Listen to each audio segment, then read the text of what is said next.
aula de revisão do Enem, né? A aula de revisão do Enem, a gente vai tratar, logicamente, do assunto de geometria espacial. Sou o professor Roberto da Rocha Miranda, sou professor da Escola Antônio Valmir da Silva.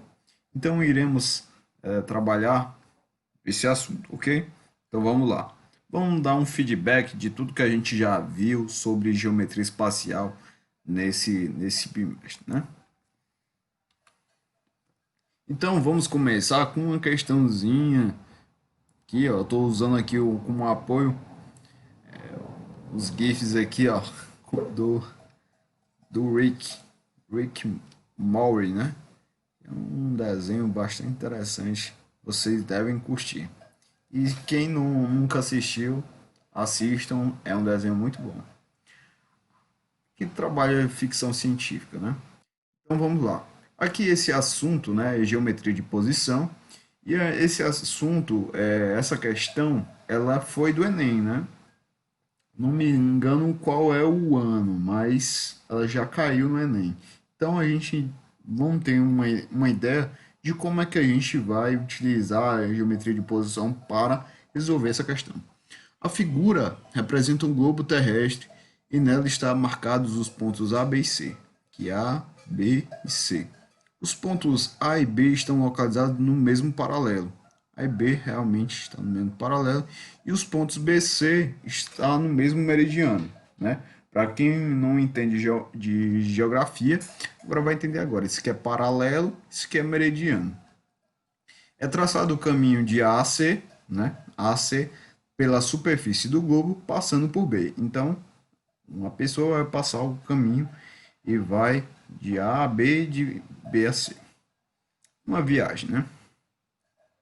Então, é o seguinte, passando por B, de forma que o trecho A até B se dê sobre o paralelo que passa por A e B. E o trecho B e C que se dê no meridiano, né? Que passa por BC. Isso é verdade. Ele vai passar assim e vai assim.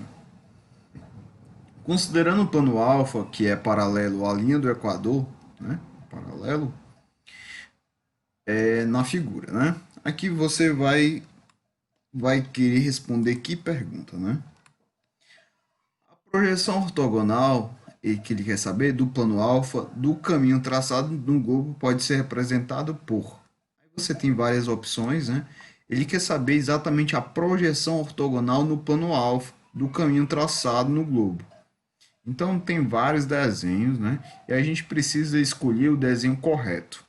Então para isso, né? Para isso iremos fazer um desenho, né? Eu vou, eu vou precisar utilizar o lápis para fazer esse desenho, certo? Então vamos fazer o seguinte, vou aqui usar o lápis e aqui eu vou fazer o desenho da projeção. Toda vez que você ouvir falar essa palavra projeção, você está lembrando de quê? De uma sombra.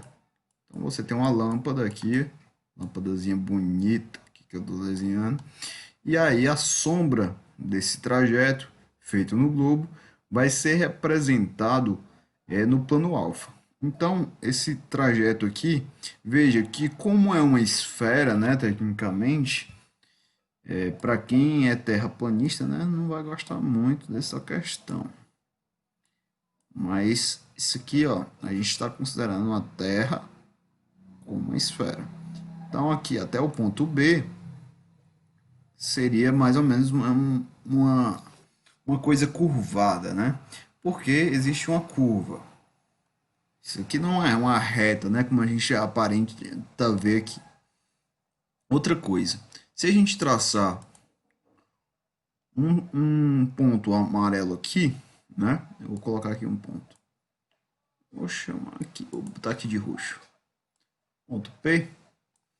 O que vai acontecer? Ó, se você olhar o globo, esse B para C, ele tem uma curvazinha, né? Se eu fazer o trajeto, eu marcar esse ponto P aqui, marquei aqui, né? um ponto P, o que que você vai acontecer? Vai acontecer que ó, se você marcar uma sombra, você vai ter exatamente, no caso ele está mais baixo, né? Eu acho que o desenho não está propiciando uma coisa boa. Peraí, vou redesenhar isso aqui. Ó, é mais ou menos assim. Só usar o lápis. Só um instante. Só um instante, eu vou usar aqui o lápis. E aí, a gente tem, ó, esse desenho aqui, ó. Pronto, fica bem melhor.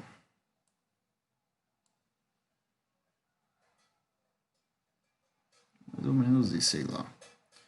Tô fazendo aqui uma curva. Tá feio demais, peraí, calma. Vai dar certo, pessoal. Então aqui você tem esse, você precisa fazer essa manipulação de desenho para a gente entender, tá uma cor mais viva, vermelho, que você tem que fazer esse trajeto, né? Você tem uma curva aqui, pronto. Então B, eu vou traçar aqui o B tá bem aqui, né? O C tá mais ou menos aqui. E aqui está o P, né? Por exemplo, aqui o P. Veja, que se eu fazer uma sombra, né? Esse ponto, ó, eu vou fazer um tracejado vermelho, ó, pá, pá, pá, pá, pá. Eu vou fazer uma sombra. Então, eu vou ter um ponto C aqui.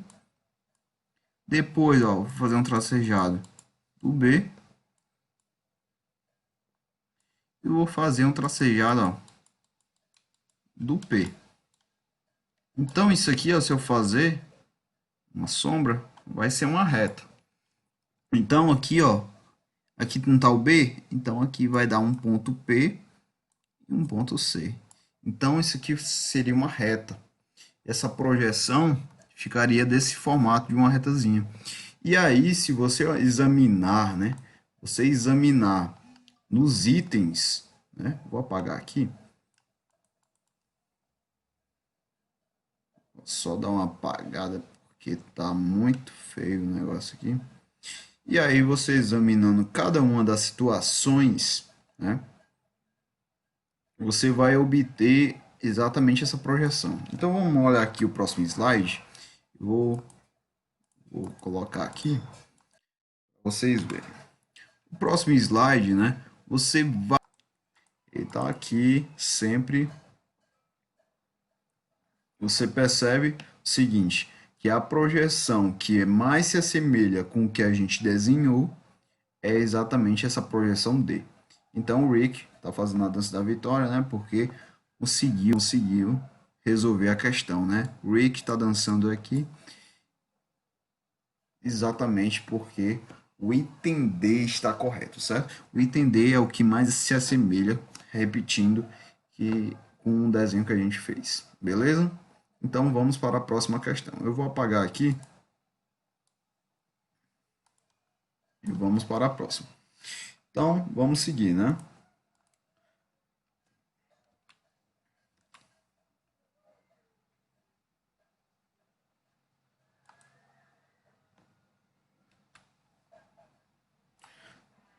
Seguindo, né? É comum os artistas plásticos, né? Questão 2, o assunto é pirâmide. O artista plástico se apropria de entes matemáticos para produzirem, por exemplo, formas de imagem por meio de manipulações.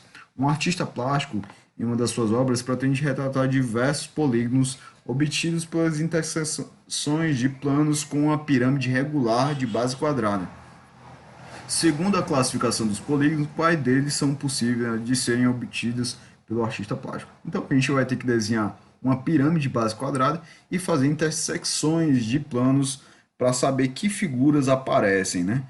Aparecem só quadrados, triângulos quadrados e trapézio, triângulos quadrados, trapézio e quadriláteros irregulares, triângulos quadrados, trapézios, quadriláteros irregulares e pentágonos apenas. Então a gente vai ter que entender como é que a gente faria esse desenho.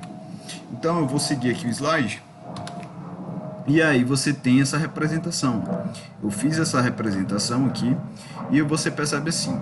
Lógico que uma intersecção de um plano com uma pirâmide de base quadrada, você tem uma pirâmide de base quadrada em várias situações aqui, e eu fiz um corte.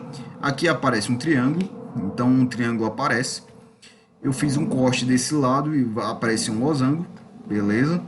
Apareceu um quadrado, beleza. E apareceu também um quadrilátero irregular, que também é um trapézio aqui no caso.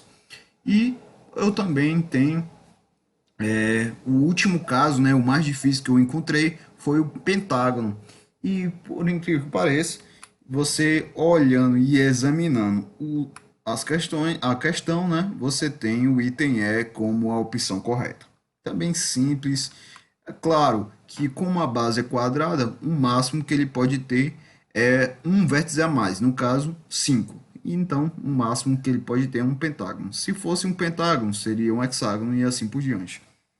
É isso que vocês devem se atentar. E a questão aí, vamos para a questão 3. Então, essa questão 3, a figura abaixo representa um brinquedo Pyramix. Essa questão 3 também é um assunto de pirâmides. Ele tem a forma de um tetraedro regular, com face, né, dividida em 9 triângulos equiláteros congruentes. Aqui você percebe isso. Se a partir de cada vértice foi retirada uma pirâmide, né, então você vai retirar de aresta de um terço, né, um terço desse lado, da aresta do brinquedo, né, restará um novo sólido. Ele quer saber o seguinte, qual é a pergunta? A razão entre as superfícies totais desse sólido e do piramix equivale a 4 nonos, 5 nonos, 7 nonos, 8 nonos e 7 oitavos, né? Então vamos entender como é que seria a resposta, né? Então eu fiz aqui uma breve resposta, bem interessante, vocês vão analisar. É o seguinte, você olhar aqui, você tem quantas faces aqui, né? Com hexágono. Aqui você tem 4 faces, né? 4 faces, porque é um tetraedro, né? 4 com 6 triângulos, né? Então, 4 vezes 6, você tem 24, né? E você tem faces triangulares aqui, né? Os cantos que foram retirados, as pirâmides, né? De lado um terço. Então, 4 triângulos, né? Então, 4 vezes 1, né? Então, 24 com 4 dá 28 triângulos, né? Então, eu coloquei a área do triângulo. Cada face aqui, quando o piramix é completo, tem 9 triângulos. Então, em um tetraedro tem 4 faces, logo o piramix é 9 vezes 4, que dá 36 a área do triângulo, que é a área desse triângulozinho aqui. Então, se você fazer uma relação entre as áreas totais de cada um, que é a área da figura nova, que é essa, sobre a área total do piramix, você vai ter 28 área do triângulo, 36 área do triângulo. Mas 28 nada mais é do que 4 vezes 7, né? 4 vezes 7. E o 36 é 4 vezes 9. Então, cancela o 4 com 4, área do triângulo com área do triângulo, e sobra 7 sobre 9.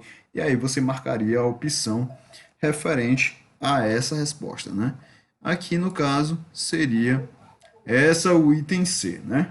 Então, finalizamos nossa aula de hoje e no próximo vídeo finalizaremos as questões dessa revisão que a gente está pretendendo fazer com vocês para que vocês possam tirar uma nota belíssima no Enem, certo? Obrigado pela oportunidade, compartilhe, tire dúvidas e até mais.